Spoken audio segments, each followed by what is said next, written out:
Parks and Recreation Administration has been developing a program it calls Living Legends in Parks and Recreation. The purpose is to record the history of the Parks and Recreation movement through interviews with leaders in the field and recording these interviews on videotapes.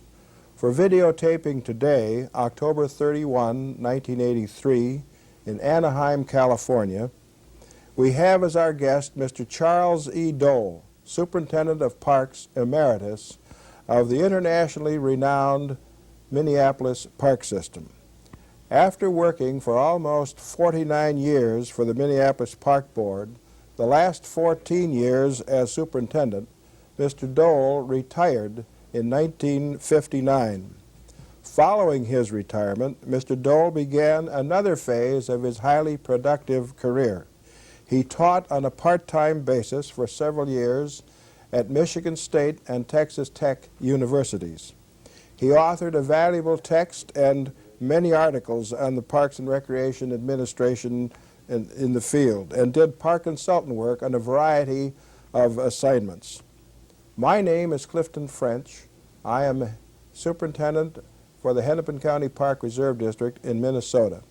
Minneapolis is located in Hennepin County. With me today to share this pleasant experience with interviewing Mr. Doell is Dr. Ben Wright.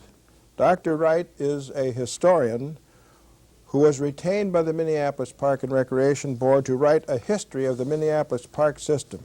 His assignment was to write a sequel of Theodore Wirth's book, which covered the first 60 years of the Minneapolis system. So Ben Wright's job was to write from essentially the end of World War II to 1978. It is interesting to note that this year, 1983, is the 100th anniversary of the Minneapolis Park System. On the left you see the first plan of a park system for the city of Minneapolis, which was developed by Professor H.W.S. Cleveland back in 1883. At the same scale, 100 years later, you see the Minneapolis Park System as it is today. Charlie, you started to work for the Minneapolis Park System in 1911. So for almost 49 years, you worked for the district for the Minneapolis Park System. Next May, you will be 90 years old. Your years have covered most of the growth and development of the system. Won't you tell us a little bit about when you started to work for the park system? What was your first job? How old were you? And things like that. Cliff, I thought it was, you said 1911. Mm-hmm. I thought it was 1913. Well, according to Ben Wright's history, it was 1911, but let's not argue about that. No. What did you do first? Well, first I was quite a draftsman by that time, and I was making maps. My first assignment, as I recall it, well, I should first tell you that Theodore Wirth's method of making his improvement drawings was to take a blue line print of either the topography or whatever there was of the park they had in mind. On that, he outlined his walks and his play areas and other features of the park. This was all done now by pencil, or colored pencil, and on this blue line print. That he would turn over to me and make a drawing out of it. In other words, I would trace what there was and then fill in according to his directions and have a finished drawing of the improvement of a certain park. So you were 18 years old when you started to work, and you were a student at the University of Minnesota. That's right. And you were going to school full-time. I went to school full-time and I worked full-time. Ah. And the work that you were doing was the drafted work for the surveyors and the mapping and things of that sort. Mm-hmm. And whatever calculations might go with it. See, we did a lot of dredging in the lakes, and soundings were taken before and after the dredging, and consequently they were all on cross-section paper, and from that calculated how much dredging actually took place, and they paid them accordingly, see. Charlie, were the main improvements under Theodore Wirth tend to center, or one thinks of at least, the large lake parks and also the Grand Rounds Parkway system. Were you involved in some of those major acquisitions, first of all, and then also park improvements? Oh, yes. Which ones do you recall most vividly during your time at the Park Board? Well, first of all, the Grand Rounds Parkway system was in its infancy, or about to be born, you might say, and consequently the acquisition of much of the right-of-way was during my administration. In my administration, when I say that, when I was working with the Park Board. What do you mean by the Grand Rounds Park system? That's a system of parkways which extends all around the city and becomes the parkway around the city. Starts north and goes. So it follows the Mississippi River? Yeah. For instance, let's start. It starts up there in the northeast corner of the county, or just to, then westward along straight line to the northwest corner of the city. There a monument was placed for the World War I or something of that sort. Then down the western edge of the city, down to... That would be Victory Memorial Drive. Yeah, then we hit into the Lake District, and of course you went around the lakes, and then along Minnehaha Parkway, which emanated from Lake Harriet, down to Minnehaha Falls, and also along the riverbank up to the beginning of where we started. It was designed to be a Grand Rounds Parkway system. You could start someplace and you could go completely around the city. When the first acquisitions took place, they took place to accomplish that Grand Rounds. That's right. And then as the years went by, the system took on neighborhood playgrounds and other things as the population developed? That's correct. That's correct. And the various variations of that took place inside of the neighborhood parks, you might say. Well, we had some pretty good-sized neighborhood parks. Loring Park, for instance, is an old-timer, and that's a pretty good-sized park. Charlie, do you know of any other American city that has a parkway system quite like Minneapolis? No, I really don't. Of course, I don't know every system in this country either, but I think we had a rather unique system. Obviously, one of the goals of the early park boards was to acquire lakefront property, to actually acquire the lakes in the city of Minneapolis. Were you involved in any of those acquisitions of the actual land of those lakes? Oh, yes. Not Lake at the Isles. I can't recall anything. But Cedar Lake and part of a little bit of Harriet and almost all of Nokomis were all during my time. How was it possible that the city of Minneapolis was able to acquire that very valuable land? Well, where there's a will, there's a way. We had, sometimes it was paid out of general bond issues. Sometimes if there might have been special assessments to benefit the property under what we called at that time the Elwell Law, after the congressman, not congressman, but legislator who fostered the law. Now, the Elwell Law was a very valuable tool in our day because it permitted assessing property which presumably was benefited by the establishment of a park or the improvement of a park.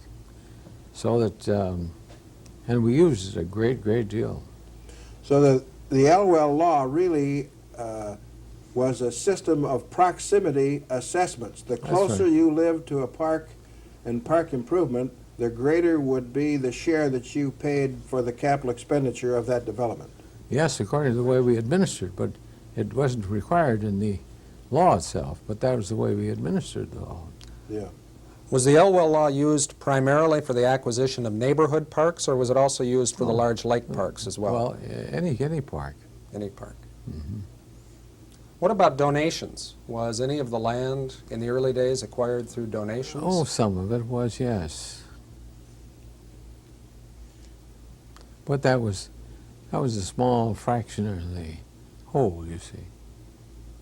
How was the city of Minneapolis able to afford that much land that was acquired under the administration of Theodore Wirth? Well, you see, much of it was acquired by through the operation of the Elwell law.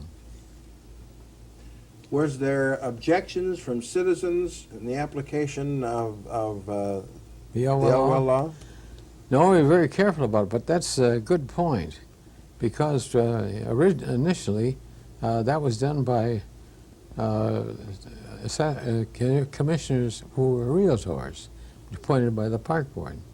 And there was no scientific background for any of that stuff until, I was going to say, until I got into the picture from the engineering department and made some sense out of the damn thing. See, they didn't before that. They just did according to, by guess and by God, the way we feel about it. But we put some little scientific background to the operation of it when it became influential in that end of the business. Was there anything to do in the application of the Elwell law in terms of the developments that took place and the willingness of citizens in those areas to take the special assessments? Yes, quite frequently there'd be a movement, a citizens' movement, to acquire and establish a neighborhood park, knowing full well that the only way they could do it was through the operation of the Elwell law, and they accepted it very, very well. Charlie, the maps we looked at the beginning of this interview indicate the lakes in Minneapolis. It makes it look as though those lakes have always existed in that form. As you know, those lakes were changed somewhat when they were improved. Can you describe the process, some of the process of improving Lake of the Isles, for instance, which was a swampy, kind of a swampy lake, Cedar Lake, Lake Calhoun? Well, it's quite a long story. Brownie Lake is the one that's the farthest northwest, but it's one of the later acquisitions.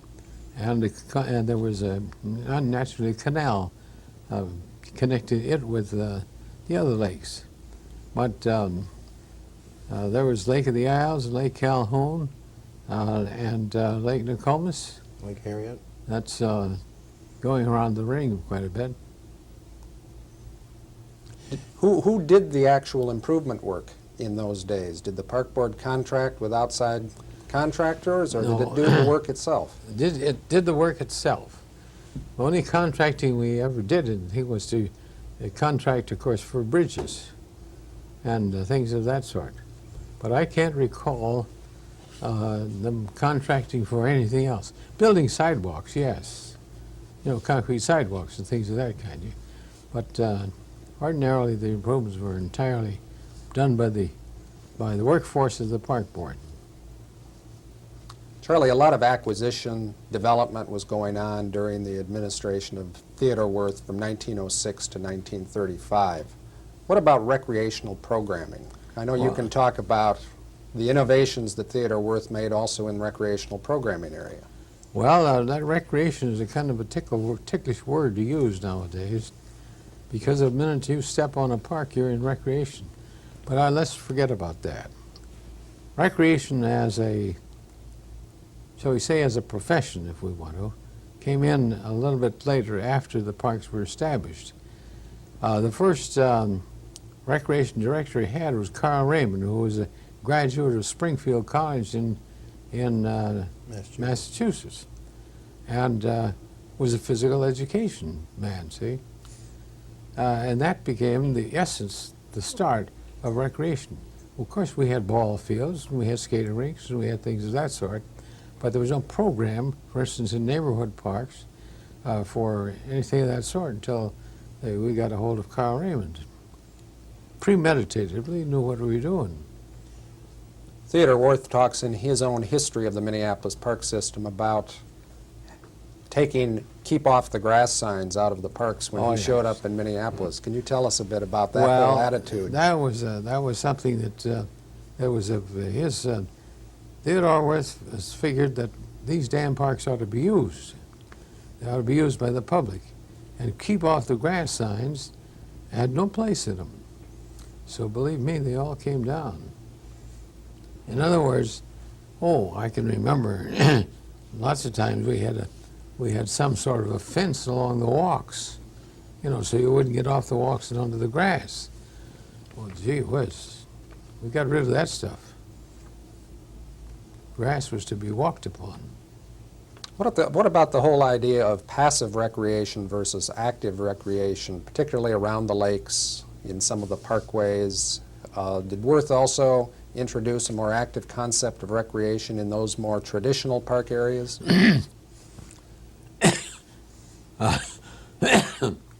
Parks and recreation were married in Minneapolis. Recreation was talk about Carl Raymond coming from a active recreation institution. And in other words, you had playground apparatus and stuff of that kind. But we didn't realize that recreation, as a matter of fact, was a much more broader term, and we found out about that, of course. But recreation came into the park system as a separate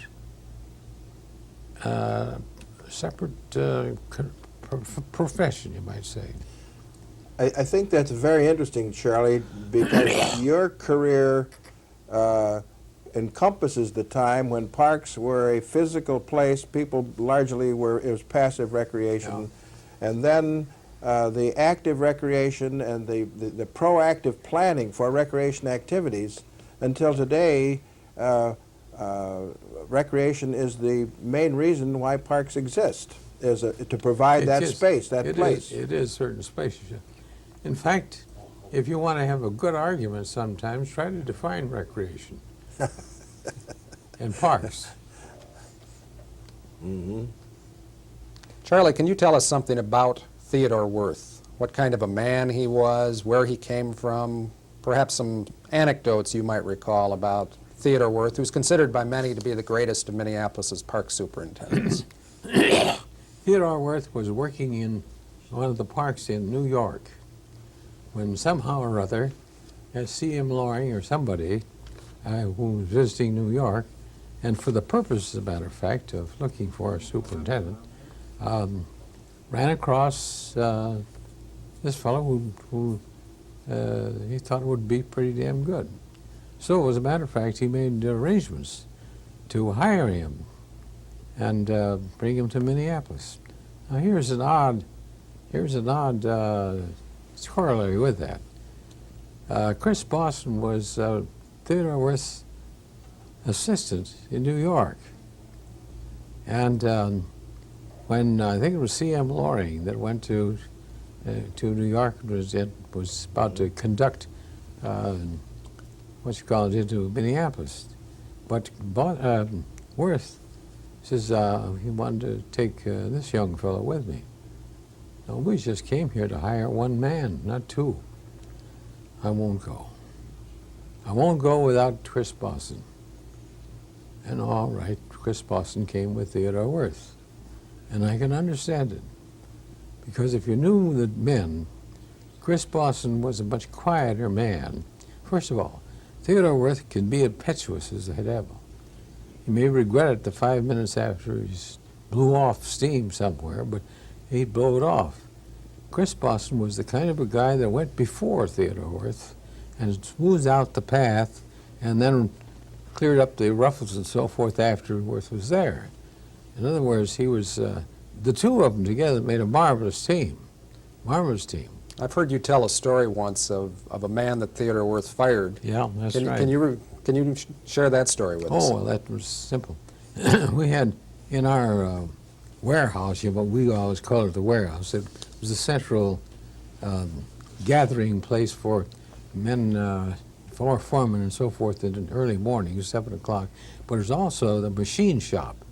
of the park department. And in this machine shop was Mike Cruitt, an Irishman. He'd been there, as a matter of fact, and I guess they retired about the time we started this machine shop. Well, something happened in one of the conversations between Theodore Wirth and Mike Cruitt, and all of a sudden, my Theodore says, "Mike, you're fired." All right, Mr. Wirth. Chris Boston was right alongside almost, and he says, "Mike, take it easy. Just stick around here a while." So Mike did. Well, it wasn't long after that, and Theodore looked over at Mike and just as he often did beforehand, "Mike, get me this," or "Mike, do that." "Mr. Wirth, I can't do it. You fired me just a while ago." "God damn it, don't worry about that. You go and do what I say." So, all right, he was back in business again. And Chris Boston was smart enough to know that his boss might... He knew exactly what would happen. Chris was on to everything. Well, you can imagine how close he was if Wirth wouldn't come here without Chris Boston. Chris was a nice, easygoing, knowledgeable. Well, his clerical background is what it was, and he knew how to work with Theodore Wirth. Gee.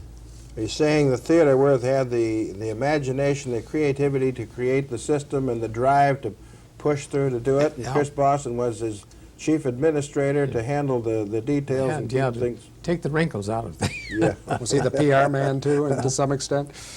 Well, he was, naturally was PR man, no professional man, but he had been, you see, with Theodore Wirth in New York. The Theodore Wirth then retired, and Chris Boston became the superintendent, and at that period, then you became the assistant superintendent. Yes, right. And secretary to the board. Yeah. I was secretary to the board when Theodore Wirth was superintendent. And as the secretary of the board was separate entirely. He just not only took care of the minutes of the board, but he ran the office, you see. And Chris had been running the office too, for that matter, at one time. But when Theodore retired, it was very simple, logical that Chris should take over. The Wirth-Boston team had been such a strong one. How did the administration of the park department change, if at all, when Boston became superintendent in his own right? He was superintendent for 10 years. I know, but it was such a smooth transition that there was no problems involved. One of the things that changed, obviously, in the 1930s was you had a Great Depression, followed by World War II. Can you recall the effect that those two events had on parks and recreation in Minneapolis? No, I really can't. I can't recall. Of course, you had to pull in your horns to beat the Dickens during that period, but I can't remember any adverse effects except that you didn't have any money. And consequently, you had to restrict your operations a great deal. And so this gets into what we now call deferred maintenance. And through the Depression years, you witnessed increasingly things that should have been done, but you couldn't afford to do it. That's right.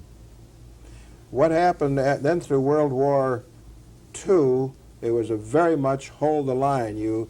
How did you lose employees to the service, that sort of thing in World War II? Oh, yes, you lost employees, but see, World War II, when was that? No, it's a real event. Nobody. 42, 45, 41, 45 for this country. Well, now we just passed that over. That's all. And you became superintendent in 1945. Yeah. What was the condition of the park system that you inherited? Good. Were there certain things that you now felt as though you could begin to do again now that the war was over, the Depression was over? Well, of course. First of all, you would have a complete recreation program, which we didn't have, you see, during the war. You could also carry on some of the improvement work and the acquisition work, which was thoroughly, all of it, suspended during the war period. I believe you solicited and received at least 3 tax increases during your 14 years as superintendent. Well, I wouldn't be surprised at that. Were those tax increases difficult to sell to the legislature? Sure it was. Sure it was. Anything like that is not easy to do. But fortunately, we had some good friends in the legislature and had some very, very good arguments why the increases were needed, so that we got by with them all right. But it's not easy. Charlie, you were superintendent for 14 years. What were some of the major innovations that you recall that the Park Board was responsible for in those 14 years? Some things you were proud of? I think one of the biggest, more significant, was the combination park and school, where the park got together with the school board and acquired properties adjacent to each other, and consequently used them both. See, it refreshes the park recreation department. Recreation facilities was used by the schools as a playground. It was a recess playground, see? And we got so that the park board would have, in new schools, would have one big room in the basement and let it out to the outside, which became the playground, and that in there was the warming room for the winter, see? From those developments which were taking place also nationally, I know here in California, park schools complexes were very, very common, but they were not common back in the Midwest, and Minneapolis was a leader, and you were the superintendent at that time.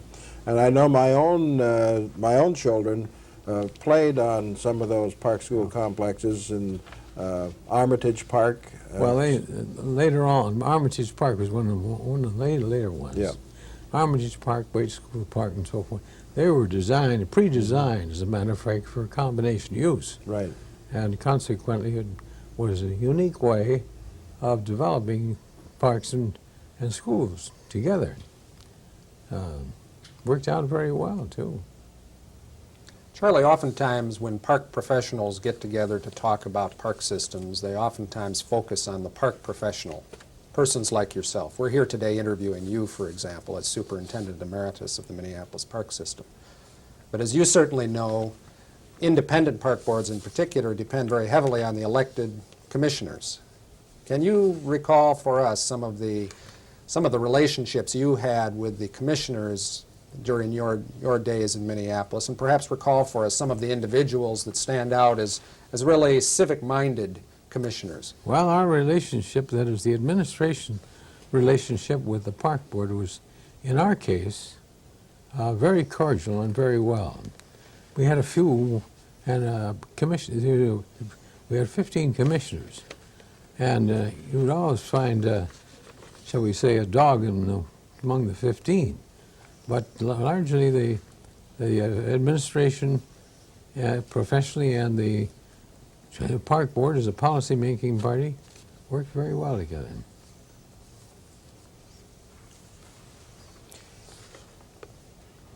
Charlie, after you, or just before you retired, there were efforts made in the legislature to pass enabling legislation which would create, it was passed in 1955, and which would create the authorization for a county park system that Theodore Wirth, back in the mid-30s, had envisioned a regional or metropolitan system, and you, in several of your annual reports, had carried on that idea to the Minneapolis Park Board.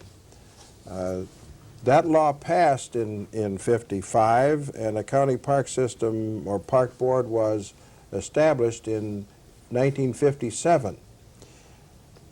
There was a very unique thing that happened, and I'd like to wish you would tell us about that, the Minneapolis Park Board's involvement with getting this park system established and how you had to perform as stewards of a gift. Of course, Worth had always, I think all the time, had pushed for a county park system. We had, this history goes to the time when a park had been used by summer playgrounds for church and volunteer organizations, you know, and the Baker Park. And that was finally donated to the system, park system. But in that time, in that period, the movement for a county park system was in the making. Consequently, when Baker wanted to give this to the public, you might say, he gave it to the Minneapolis Park Department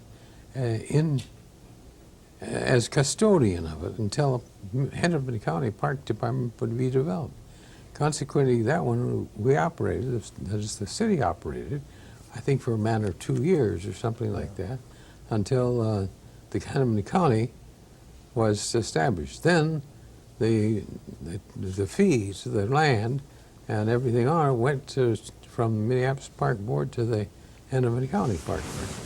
So in effect, the Minneapolis Park Board, which not only was friendly to the establishment of the county park legislation, also served as stewards of this gift. That's right. And behind it, was the Baker Foundation, which gave this 210 acres of land, which is way out in the western part of the county. Yeah. You became the stewards of it until a viable authority was established, That's right. which became the Hennepin County Park Reserve District. That's right.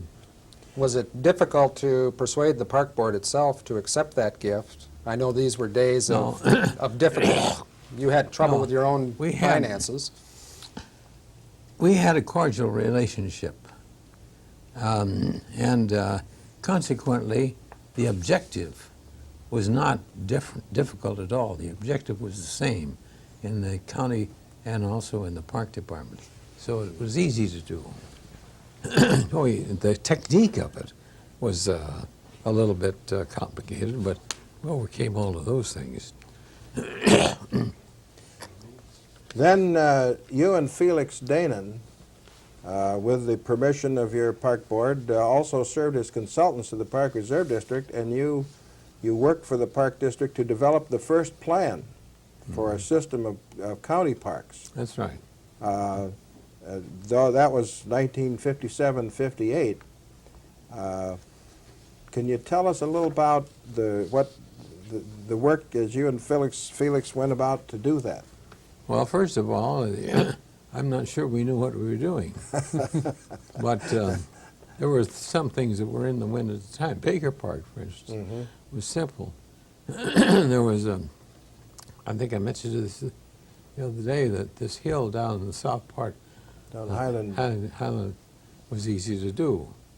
And a few acquisitions were made, which were not difficult. But I'm not involved in the county.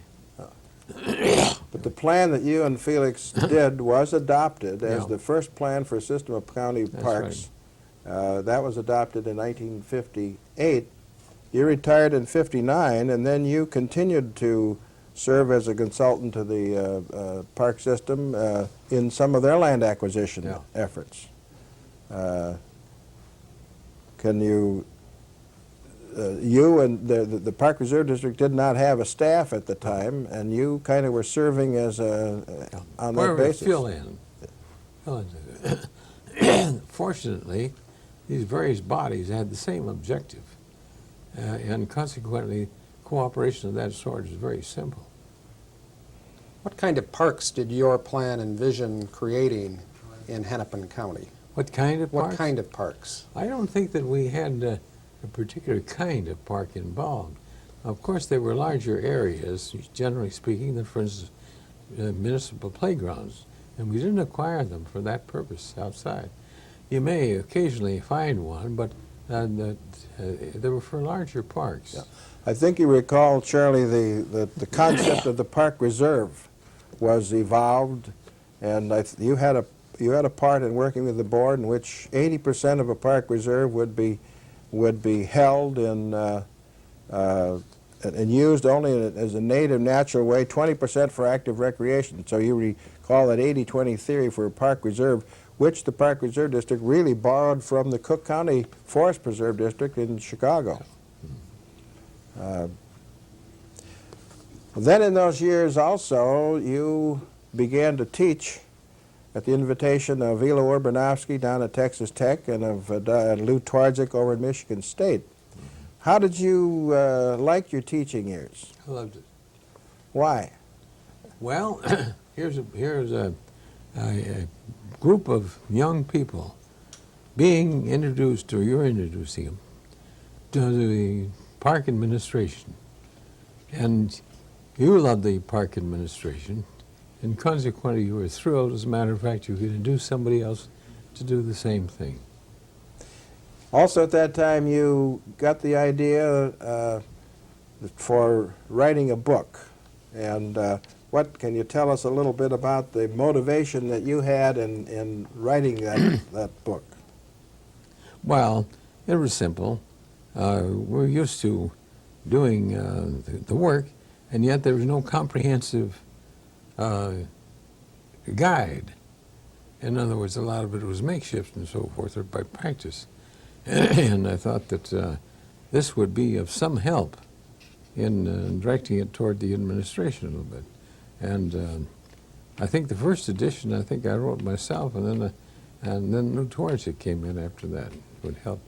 And you've had now, how, about four editions Yeah, I was printed? surprised at that. I couldn't figure that out. I picked up my copy of it just recently, and it said on the cover, 4th edition. I said, for Christ's sakes, where'd the others come from? And I couldn't think. I thought we had just one edition, but apparently we didn't. You were active in the American Institute of Park Executives. You were president back in the late 40s, and you were also a member of the American Recreation Society, and you also were affiliated with the Civil Engineering Society, and you were one of the national leaders among a considerable number in the merger of the old National Recreation Association, the AIPE, American Institute of Park Executives, and the American Recreation Society. What were the things that brought about the need for that merger, if you could recall? Well, the fact that that each of these organizations really had the same objective, but some in the specialty.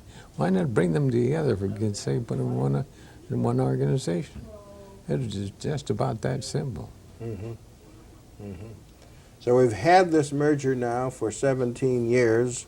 I know that the last few years you haven't been directly in touch with things of that sort, but have you got any comment to make with respect to the need to stay together to keep that movement going? Well, I feel that I'm out of the picture, and consequently I have no influence, and I shouldn't have, because these things develop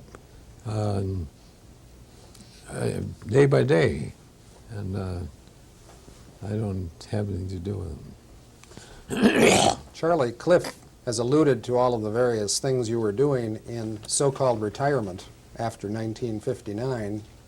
You not only were consulting with the Hennepin County Park Reserve District, you were teaching, you were writing a book. You also had some other consulting projects around the country. I believe you were consultant to Washington, D.C., to Theodore Wirth's son. Can you tell us something about that? Well, those were assignments of, for instance, in Washington. They felt the need of an appraisal of their park system, which was part of the national park system, as a matter of fact, and see whether they were doing a good job and whether it perhaps had anything to do with future acquisitions. So a committee was selected of the professionals of the park profession itself. One of them, I think of prominently, was Harold Wagner, Akron, Ohio. And then there was, and in fact, he may be the only one. Then there was a young fellow from the Interior Department of the, who I think was placed in our committee so that we wouldn't go astray from national functions, and consequently could stay in the field there. So that was our job. So during Conrad Worth's directorship of the American Park Service, he created this advisory committee of park professionals to help make an assessment of the national park system's needs. I don't know whether anything followed our report or not, but that was the way it was anyway. Charlie, when you left Minneapolis, by that I mean when you left the Minneapolis Park Board in 1959, the nature of board politics was quite different from what it had been under Theodore Wirth and Chris Bosson. Can you describe how the politics of the board had changed over the years? Well, it became more political, as a matter of fact, but I don't think there's anything unique about that. The relationship between an administration and the policy-making bodies varies to beat the dickens all over the country, and it's a matter of personal influence one way or the other. So in our case, well, it wasn't too difficult. Another thing that you did for the Park Reserve District, which turned out to be very influential in the experience and life of that district, was the first set of overall comprehensive statement of policies. Yes, I remember that. But at that time, we'd had enough experiences with policies and so forth. So, and too often, you'd have a park department without any policy at all, who did things according to the demand of the moment, and where they were going and what the thing was going to look like ultimately. They didn't have any notion and didn't care. So the establishment of a policy, it was an important guide, as a matter of fact, in their future operations. Excuse me. Your book of Park and Recreation Administration talks about the important distinction between policy making on the one hand and administration on the other. Mm-hmm. Was that distinction practiced in Minneapolis? Yes, it was, and of course sometimes it wasn't. But it should be. The elected commissioners are a policy-making group. The administration administers the policy, see. Now, however, the administration has to have, well, it has a mind of its own and knows what policies it should have. So it has a strong communication between the administrator and the commissioners, see. And consequently, if that's good, a fine organization evolves. In other words, the members of the park board confine themselves to the establishment policy. They may be guided in what that policy should be by the administration, because they have the authority to establish how you're going to do this or what you're going to do this and who does this. And consequently, the administration should be guided by the policy of the park department, of the commissioners. But the commissioners also need guidance as what the hell this is all about, see? Consequently, the relationship ought to be cordial, and it ought to be friendly, and it ought to be understanding. And if the two can continue to know that my function is this and your function is that, you won't have that difficulty, because the two will work together. Did you usually find that commissioners would accept that? Oh, you always had some bullheaded ones that would like to administer the darn parks without interference and so on and so forth. But generally speaking, it worked out, or in our cases, very well. It means that a great deal of that depends upon personalities and personnel. For instance, we had, for a long time, one communist on the park board. Pure and simple communist, and he was proud of it. He harangued the board every once in a while about that. It could be a damn nuisance. On the other hand, we had some very, very, I was going to say partisan, I don't mean political partisan, but neighborhood partisans, people who wanted to have a great voice in what was going to go on in their neighborhoods and so forth. So you had all of these various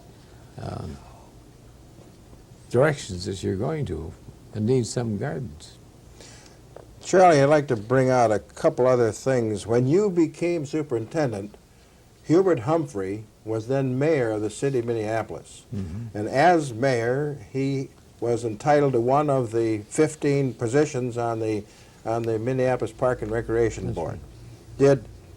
Did Hubert Humphrey, what kind of a supporter was he of your Parks and Recreation? Well, of course, his influence on the park board, from his standpoint, was just minuscule, I would say. But there was nothing wrong with Hubert Humphrey, as far as we were concerned. We've only got about just 3 or 4 minutes left, Charlie, and we'd like to ask you if a question about how you look at the importance of parks and recreation in people's lives today, and so maybe a little about how you look at the future of this activity. Well, of course, I'm believing that you know that. No two ways about that. Fortunately, recreation and parks have wedded a long time ago, and you don't think of recreation as being something separate from the park system. On the other hand, parks also have recreation without a pure and simple recreation department, so that the two, as a matter of fact, really don't exist in good systems. You know, this being the year 1983 and being the 100th anniversary of the Minneapolis Park System, a system that you had more connection with than anybody else who has ever worked for the system in terms of chronology of time. And the memories that you must have and the marvelous, the service that you gave in shaping that wonderful Minneapolis park system, and then to have the strong role that you had in the county park system should make you indeed feel proud and fulfilled. Was there any last word that you would like to give all your friends in the Parks and Recreation field? You know, the matter of pride. If you're involved in an operation wholeheartedly, you don't know what that means. You just don't know what it means, because you're trying to carry out a system of policies for the public, and you're working for the public, and you don't think about whether your name is going to be carved in stone or something of that kind. You don't worry about that. All you're doing, you're working for a community, and when you're working for the community, if it's yet anything successful, you have the feeling yourself of a great deal of satisfaction and pride in yourself. But you don't work for that isn't an objective. That's an incidental result. Okay. Well, then, on behalf of the American Academy, and let me just say, you're one of the founding members of this American Academy for Parks and Recreation Administration, and we are just delighted that we got around to getting you on tape to get some of your thoughts so that you'll be a living part of the history of this movement. And I'm proud to have had the association I've had with you. You helped me a lot with the job I've had to do the last 20 years, and from all of the people in the profession, we thank you a great deal for what you have contributed and the positive, constructive, happy influence you have brought to our park and recreation field. Well, thank you very much, Cliff.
I think he has to just find himself a slot someplace or other to support himself. If he's, most of the ones who are now who are talented and sincere and hardworking, they unfortunately sort of spin off into academia. Some of them move over into advertising agencies, into writing television spots, writing that sort of, yeah. I think that the literature is suffering, the novel is suffering. And unfortunately, the same thing is occurring in England. And they're beginning to lose their literacy down to the point where we are now. Between 6 and 7% of the American people read anything other than the newspaper or something to do with their job. And not all of them read the newspaper. You know where the largest number, the plurality of Americans get their news? Radio. Not even television. More of them get it from radio than anything else. Those little capsule news things. Oh yeah, and they get their from National Enquirer instead of newspapers. Yes, sir. Yeah. Let me break in here, John, and just mention who we have coming up tomorrow, which is Thursday, because today I happen to remember is Wednesday. We have, Ingrid Yates and Septima Palm talking about, well, their business is women in business. And Friday, we've got Janice Carter, movies, television, stage. Started out to be an opera singer and went in other directions. Fascinating lady. Monday, Tom McElhaney, management consultant, member of Board of Education. And do note down, a week from tomorrow, we've got Millie Ellis from the new college, director of admissions. How to get that kid into college. How to get you into college, all right? John, what are you going to be when you grow up? A dirty old man. You say that with great relish. Yeah, why not? The freedom to be. Yeah. Of course, down here, it's kind of shocking when we've lived here, 30 years or so, and I'd consider myself a part of the working populace, And then now, all of a sudden, I go to the movies and some little snippety girl says, "You want a senior citizen ticket?" And Oh dear, senior citizens ticket. yeah, I say, "I may look the part, honey, but no thanks. I'll pay the full rate just for my self-respect." You used a marvelous phrase early in the show. The emotionally unemployed, I believe, was the phrase. Was that it? Yeah. Talking about the older folks who are retired. That's a gift for language.